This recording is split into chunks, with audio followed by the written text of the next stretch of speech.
अंग्रेज़ी में इसे कहा जाता है मोटर एंड पेसल, और हिंदी में और आयुर्वेद की दृष्टि से इसे कहा जाता था खरल। किस लिए उपयोग में आती है?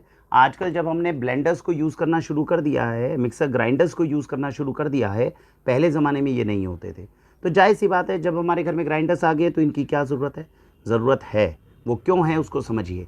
अगर किसी भी औषधि को अगर हम मिक्स करते हैं, या किसी भी तरह के ड्राई फ्रूट्स हैं, अगर उनको भिगोने के बाद में हम उनकी चटनी बनाना चाहते हैं, तो उन सारी चीज़ों को बनाने के लिए 3-4 विकल्प हैं। सबसे पहला है आपका मिक्सर एंड ग्राइंडर जो आप अपने घर में यूज़ करते हैं। उसकी सबसे बड़ी समस्या क्या है? उसकी समस्या है तेज़ रोटेशन करना।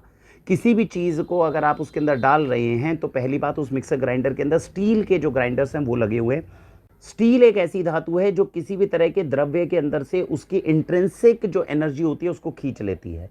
स्टील को एक अच्छी धातु क्यों नहीं माना जा रहा? उसके पीछे जितने भी, जब आप एनर्जी लेवल्स की इसके अंदर, हमने काफ़ी प्रयोग जो हैं वो मसल टेस्ट के माध्यम से करके देखिए, और आयुर्वेद की दृष्टि से भी स्टील को एक अच्छा धातु इसलिए नहीं माना जाता। सबसे बड़ा जो रीज़न माना जाता है उसको ये, कि स्टील जब किसी चीज़ के संपर्क में रहेगा तो रिएक्शन तो नहीं करेगा, उसको पॉइजनस तो नहीं बनाएगा, लेकिन उसके अंदर का जितना उसकी एनर्जी है उसको वो ख़त्म कर सकता है। तो ग्राइंडर्स जो आप मॉडर्न यूज़ कर रहे हैं उसमें तेज़ रफ्तार के ऊपर, जब ये स्टील के जो ग्राइंडर्स हैं, जो उसके अंदर ब्लेड्स हैं, वो जब घूमते हैं, तो उससे किसी भी चीज़ की न्यूट्रिशनल वैल्यू कम होती है, बजाय कि उसको बढ़ाएं। इसको साइंटिफिकली प्रूव करना थोड़ा मुश्किल है, लेकिन इसको अगर आध्यात्मिक लेवल के ऊपर समझे या आयुर्वेद की दृष्टि से समझे, तो इससे हमारा सॉल्यूशन निकलेगा।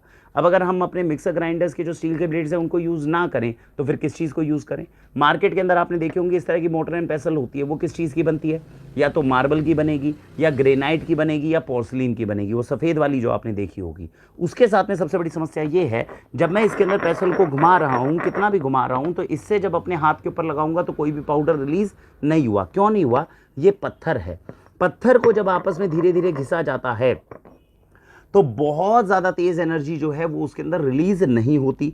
पत्थर के अंदर नेचुरल मिनरल्स रहते हैं, लेकिन पोर्सलिन, मार्बल, ग्रेनाइट ये थोड़े सस्ते हो सकते हैं, लेकिन इसके साथ में जब भी आप इसका घर्षण करेंगे तो वो अपने आप भी खुद घिसता है, जो हमारी औषधियों के अंदर, जो हमारी सब्जियों के अंदर, जो हमारे इन सारे के सारे द्रव्यों के अंदर जाएगा, जिसको हम इसमें पीसेंगे। तो इसीलिए स्टील के ब्लेड्स का यूज़ करना हमारे लिए अच्छा नहीं है फास्ट ग्राइंडिंग का।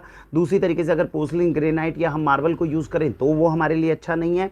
तीसरी इंपॉर्टेंट चीज़ आती है स्टील की मोटर एंड पेसल। ज़्यादातर घरों के अंदर आजकल ये पहुंच चुकी है, और उसका रीज़न मैंने आपको बताया ही है। अगर आपकी मोटर भी यही है, पेसल भी यही है, और उसको स्टील के साथ में आप कूट रहे हैं, तो वो आपकी एनर्जी का लॉस करती है। इसीलिए ये प्राचीन समय पे आपने जितने भी पुराने, बहुत सारी ऐसी वीडियोस देखी होंगी, आपने रामायण भी देखा होगा, बहुत सारा देखा होगा, जिसके अंदर जब कोई वैद्य होता था तो वो इन पत्थरों के अंदर ही उन सारी औषधियों को करता था। किस किस काम के लिए यूज़ हो सकती है? पुदीना को डालिए, पुदीने को डालने के बाद में इस तरीके से घिसिए, घिसने के बाद में आपकी चटनी जो है वो तैयार हो जाएगी। आपने ड्राई फ्रूट्स भिगो रखे हैं, आपने बीज भिगो रखे हैं, इनको भीगे हुए को इसके अंदर डालिए, उसको इस तरीके से ग्राइंड करिए, तो आपकी इसकी चटनी तैयार हो जाएगी। थोड़ा सा पानी डालेंगे तो इसका शेक तैयार हो जाएगा।